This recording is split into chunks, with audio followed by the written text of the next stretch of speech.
ఈ నిర్ధారణ కమిటీలో ఒక ఇంజనీర్గా సాగునీటి శాఖలో పనిచేసిన ఇంజనీర్గా నా పరిశీలనకు వచ్చిన విషయం ఏంటంటే ఇది మొత్తం అంటే మన ఇంజనీర్లు ఇచ్చిన సమాచారం ప్రకారము ఈ ఈ చెక్ డ్యామ్ మొత్తంగా 797 మీటర్ల లెంత్ కలిగిన ఈ చెక్ డ్యామ్ ఇది బ్లాస్ట్ ఇది అంటే కొలాప్స్ అయిన చైనేజ్ ఎంత అంటే 173 నుంచి 263 చైనేజ్ వరకు ఇది కొలాప్స్ అయిపోయింది. అంటే 90 మీటర్ల వరకు ఇది కొలాప్స్ అయినట్టుగా మనకు తెలుస్తున్నది. దీనివల్ల మనం చూస్తే కనుక మనకు మల్టిపుల్ క్రాక్స్ కనబడుతున్నాయి. అంటే 7 జాగాలలో మల్టిపుల్ క్రాక్స్ మనకు పరిశీలించినప్పుడు కనబడుతున్నది. ఇది మామూలుగా వరదలు వచ్చినప్పుడు ఇంత మల్టిపుల్ క్రాక్స్ల రూపంలో అది వాషౌట్ కాదు, మొత్తంగా బాడీ వాళ్ళంతా కొట్టుకపోతుంది, లేదా యాప్రన్లో ఉండే వేరింగ్ కోట్ లాంటివి కొట్టుకపోతాయి, లేదా డ్యామ్ చివర్లో ఉండే మట్టి కొట్టుకపోయి అటు ఇటు గండిపడే అవకాశం ఉంటుంది. అటువంటి చాలా సందర్భాలు జరిగినాయి. కానీ వాళ్ళు చూసినప్పుడు ఇక్కడ మల్టిపుల్ క్రాక్స్ కనబడుతున్నాయి మనకు. తర్వాత ఒక సిమెంట్ ముక్క పైనుంచి అక్కడ స్పష్టంగా కనబడుతున్నది. ఆ పైనుంచి ఎగిరి ఇక్కడ వచ్చి పడ్డది. సో అది మామూలుగా బ్లాస్టింగ్ చేస్తే తప్ప అది ఎగిరి ఇక్కడ వచ్చి పడే అవకాశం లేదు. వరద వచ్చినప్పుడు అది అటే పోతాయి, ఏమన్నా కూలిపోయినా అటే కూలిపోతాయి తప్పితే ఇటువైపు రావు. సో బ్లాస్టింగ్ వల్ల వచ్చిన సిమెంట్ కాంక్రీట్ పీస్ అక్కడి నుంచి ఎగిరిపడి ఇక్కడ పడింది. అవన్నీ సాక్ష్యాలు మనకు కనబడుతున్నాయి. రెండోది, డిప్యూటీ ఎగ్జిక్యూటివ్ ఇంజనీర్ గారు ఇచ్చిన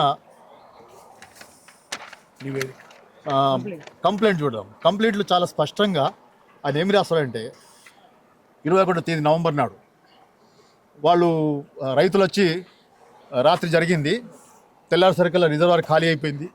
వాళ్ళు వచ్చి ఎగ్జిక్యూటివ్ ఇంజనీర్కి చెప్పినప్పుడు వాళ్ళందరికీ ఇక్కడికి ఇన్స్పెక్షన్స్కి వచ్చి వాళ్ళతో మాట్లాడితే వాళ్ళు చెప్పిన విషయం వీళ్ళు రిపోర్ట్ చేస్తారండి పోలీసులకి.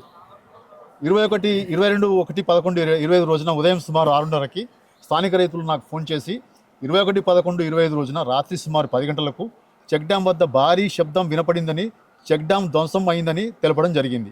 వెంటనే నేను మరియు మా సిబ్బందితో వెళ్ళి చెక్ డ్యామ్ను పరిశీలించగా సుమారు 90 మీటర్ల పొడవున ధ్వంసం అయి ఉన్నది. ఈ విషయాన్ని పరిసర రైతులను విచారించగా ఈ చెక్ డ్యామ్ను గుర్తు తెలియని వ్యక్తులు ధ్వంసం చేశారని అనుమానం కలదు. ఇటు విషయాన్ని మా పై అధికారులకు తెలియజేస్తూ దరఖాస్తు ఇస్తున్నాను. ఈ చెక్ డ్యామ్ను ధ్వంసం చేయడం వల్ల రాష్ట్ర ప్రభుత్వానికి సుమారు 3 కోట్ల ఆస్తి నష్టం జరిగింది. ధ్వంసమైన చెక్ డ్యామ్ ఫోటోలను జతపరచడమైనది. తనుగుల గ్రామ శివారులోని మానేరువాగుపై నిర్మించిన చెక్ డ్యామ్ను ధ్వంసం చేసిన వారిపై తగు చర్యలు తీసుకోగలరని ఆయన పోలీసులకి, జమ్మికుంట పోలీసులకి విజ్ఞప్తి చేశారు. వాళ్ళు అదే రోజు ఎఫ్ఐఆర్ కూడా దాఖలు చేశారు.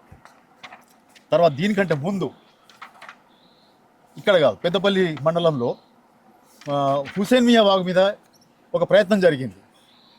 బాంబులు పెట్టి జిలిటిన్ స్టిక్స్ పెట్టి పేల్చడానికి ప్రయత్నం చేస్తే అక్కడ రైతులు అప్రమత్తం అయిపోయి రంధ్రాలు చేసే శబ్దానికే ఆ గ్రామస్తులంతా అప్రమత్తమై అక్కడికి వస్తే అవన్నీ వదిలిపెట్టి వాళ్ళు పారిపోయారు.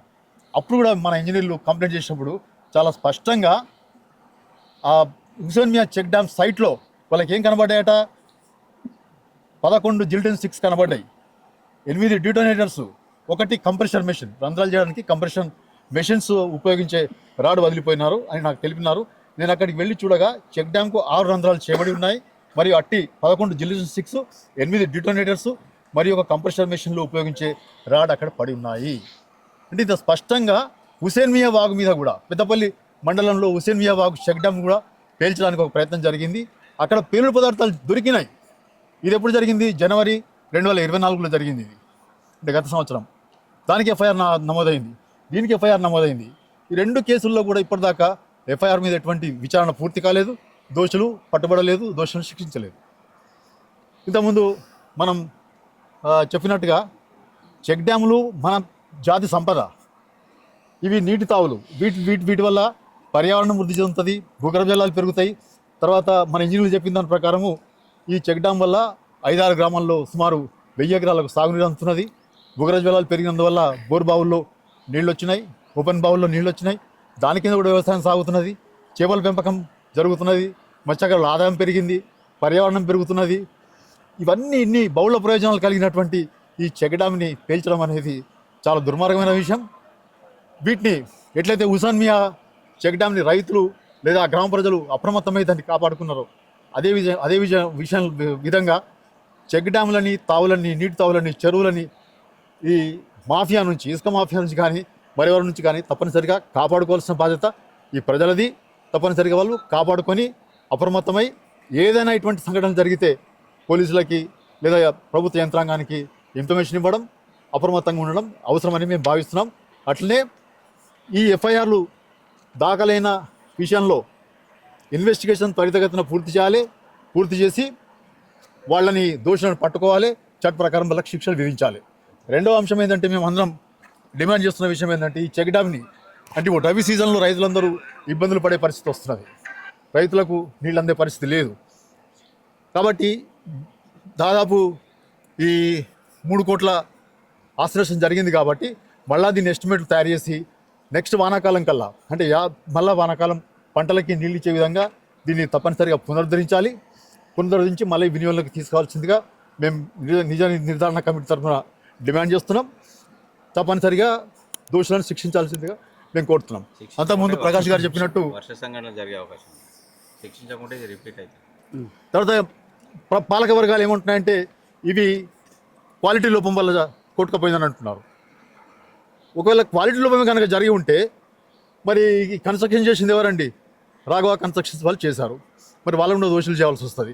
అది ఎవరిది? రాఘవ కన్స్ట్రక్షన్స్ కంపెనీ, ఇప్పుడు రెవెన్యూ మంత్రి గారిది కంపెనీ. అది ఒకవేళ తేల్చాలి వాళ్ళు, ఇది బ్లాస్ట్ వల్ల జరిగిందా, ఇంజనీర్ అయితే బ్లాస్ట్ వల్ల జరిగిందని కంప్లైంట్ ఇచ్చాడు. వీళ్ళేమో నాణ్యత లోపం అంటున్నారు, దానికి బండి సంజయ్ పందపడుతున్నారు. సో ఒకవేళ నాణ్యత లోపం వల్ల జరిగిందా, బ్లాస్ట్ వల్ల జరిగిందా, పోలీసులు ఇన్వెస్టిగేషన్లో తేల్చాలి. బ్లాస్ట్ జరిగితే దోషులను పట్టుకోవాలి, శిక్ష విధించాలి. నాణ్యత లోపం అయితే కన్స్ట్రక్షన్ కంపెనీని బాధ్యులు చేయాలి. ఇది చేయాల్సి ఉంటుంది. ఎందుకంటే నాణ్యత లోపం అని మీరే అంటున్నారు కదా, మరి నాణ్యత లోపం అయితే కన్స్ట్రక్షన్ కంపెనీ దానికి బాధ్యత వహించాల్సి వస్తుంది కదా. కాబట్టి ఇన్వెస్టిగేషన్ త్వరితగతిన పూర్తి చేయాలి. బాధ్యత ఎవరిది అనేది తేల్చాల్సిన బాధ్యత పోలీసులది.